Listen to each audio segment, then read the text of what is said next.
За сайн байцгаана уу? Масштовч видеокастынхаа 8 дугаар дугаарыг эхлүүлж байна. Өнөөдрийн сэдэв бол хүний ухамсар. За ухамсарыг бид нэр таньж мэдснээр хүнийг таньж байна гэсэн үг. За хүний ухамсар гэдэг бол тухайн хүний хамгийн нандин бөгөөд дээд чанар байдаг. За тэгээд энэ бичлэгийг бол ерөөхдөө бас залуу насныхан залуучуудаа өөрөөсөө дүү хүмүүст зориулж хийж байгаа шүү.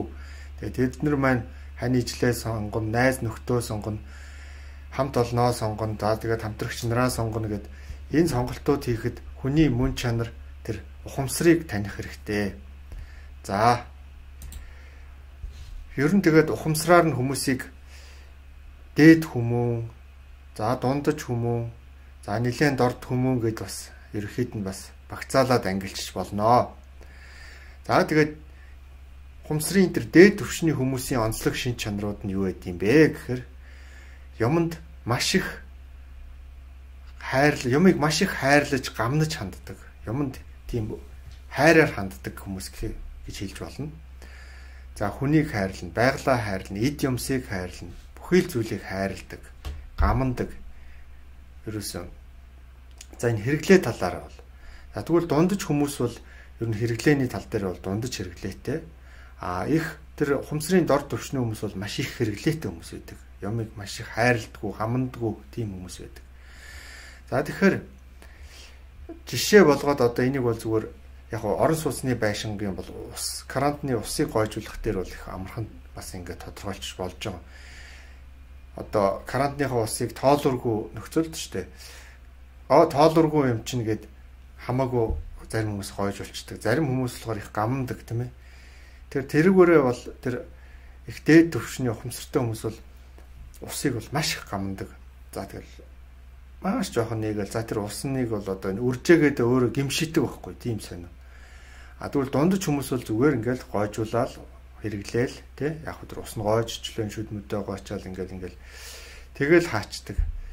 Тэгвэл их сэтгэлгээний ухамсарын дор төвшөнтэй хүмүүс бол тэр усыг ерөөсөө гамнадаг маш хүчтэй гойжуулаад баг тэгэл ерөөсөө тэр авч хэлцэж байгаа юмгүй тийм ухамсартай. Тэгээд хоёрдугаар жишээн дээр үзэх юм бол тэр хог хаягдал тэр их ухамсартай тэр хүмүүс бол хогоо бол тэгж хаягдгүй хэлцээд байгаа. Тэгээ бүр гэр орныхоо хогийг хүртэл маш их ангилдаг. Дээрээс нь бүр жижигсгдэг. Одоо усны сав мовыг хүртэл ингээ бүр жижиглээд базаад сүүний савыг хүртэл ингээ ивхэд бүр ингээ яаж байгаа юм гэхээр нөгөө хогоо баг зай эзлүүлэх гэж тэр хогны машин дотор баг зай эзлүүлэх гэж тийм ухамсартай, тийм мэдрэмжтэй байгаа байхгүй.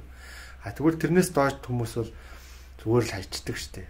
Бүр зарим бүр дорд ухамсартай хүмүүс бол бүр ингээ цонхоороо гаргаад хамаагүй дуртай газараа хогоо хайчдаг. Тийм хүмүүс байдаг тийм ээ. Тэр ингэж бас ангилж болдог. За дээрэс нь тэр хүмүүний задар ухамсарын ч гэлтгүй ер нь тэр хүмүүний тэр бас их дээр мундаг хүмүүс бол ер нь юмд маш их тийм мөн чанарын таньж мэдхийг хүсэж ингэж ханддаг. Юмд их ажигч, гэрхаа, сониуч, учрыг олохыг хүсдэг.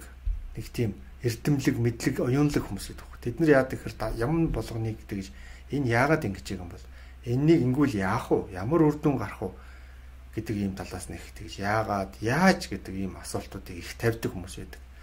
Тэгвэл тэр дундаж хүмүүс бол ерөөхдөө бол тэгж айхтар юмны мөн чанар, гүн ухаан руу н орохыг их тоодоггүй, боддоггүй. Зүгээр л зөв юм уу, буруу юм уу? Энийг болох юм уу, болохгүй юм уу гэж ингээд орхидог тийм төвшний хүмүүс байдаг. Бүр их дорд хүмүүс болохоор яадаг гэхээр ерөөсөө юм сонирхдаг.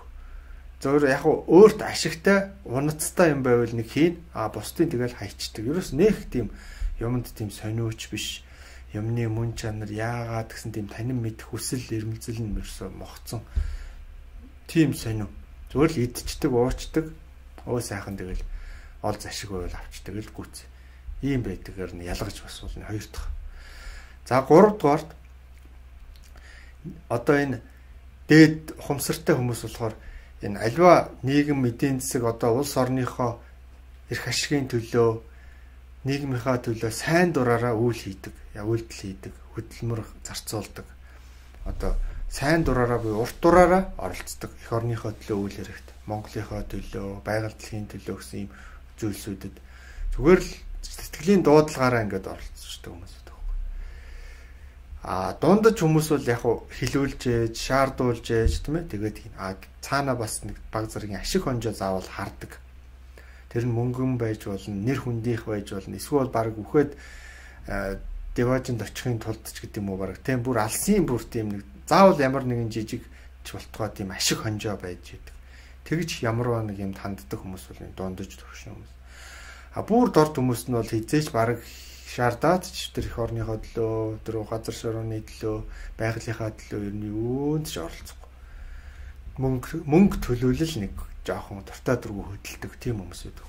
Тэгэхээр ингээд базаад үзэхээр та нар ингээд яг энэ презентацийг товчхон байлгахын тулд ингээд бүр ингээд бацчлаа л да. Түүнээс энийг чинь ингээд задлал ярил амар их юм ярьж болно.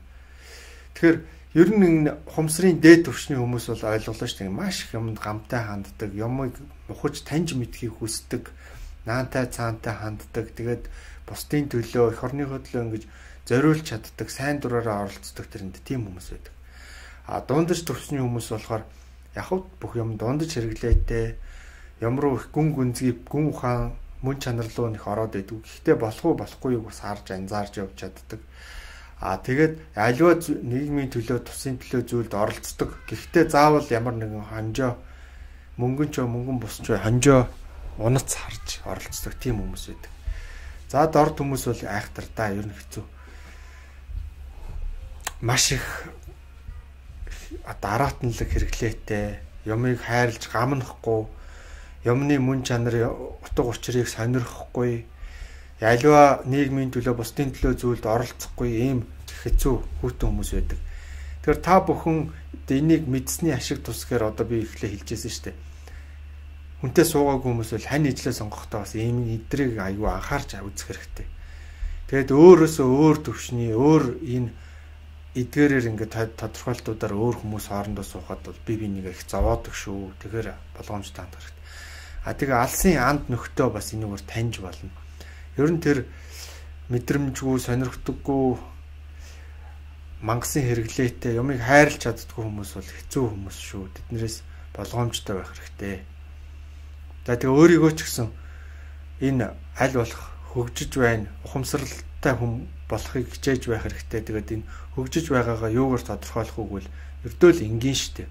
Тэр зүгээр нэг карантиныхаа усыг яаж онгойлгож, яаж гойжуулж, яаж асгаж гин, хогоо яаж хайж гин, аливаа зүйлийг одоо яаж гамнж хайрлж хэрглэж байна гэдгээрээ л ерөөс өөрийгөө хинбэ гэдгээ таньжиж болно. Бусдыг ч гэсэн таньжиж болно.